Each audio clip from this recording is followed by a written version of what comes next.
नमस्कार शेतकरी बांधवांनो, शेतकऱ्यांना मोठा दिलासा. तब्बल 2 लाख रुपयांचे कर्ज माफ होणार. भारताच्या कृषी क्षेत्राला उभारणी देण्यासाठी केंद्र सरकारने एक ऐतिहासिक निर्णय घेतला आहे. देशभरातील शेतकऱ्यांना कर्जाच्या जाळ्यातून मुक्त करण्यासाठी किसान क्रेडिट कार्ड योजना अंतर्गत 2 लाख रुपये पर्यंतचे याचे कृषी कर्ज माफ करण्याची घोषणा करण्यात आली आहे. या निर्णयामुळे लाखो शेतकऱ्यांना दिलासा मिळणार असून आर्थिक स्वातंत्र्य मिळविण्यासाठी संधी उपलब्ध होणार आहे.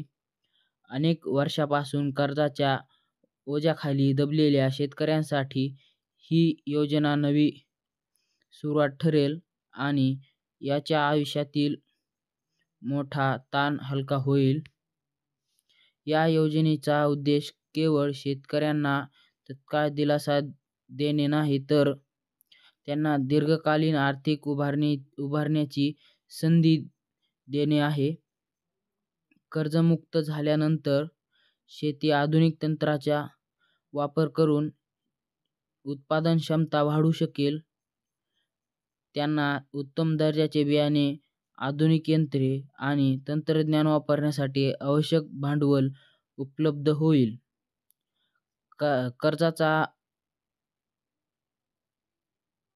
कर्जाचा मानसिक ताण कमी झाल्यामुळे शेतकरी आपले लक्ष पूर्ण शेतीवर केंद्रित करू शकतील. आत्महत्या करणाऱ्या शेतकऱ्यांची संख्या कमी होण्यास मदत होईल आणि शेतकरी कुटुंबाचा आत्मविश्वास पुन्हा वाढेल. अशाच नवनवीन व्हिडिओ बघण्यासाठी ऑल किसान अपडेट चॅनेलला सबस्क्राईब करून घ्या.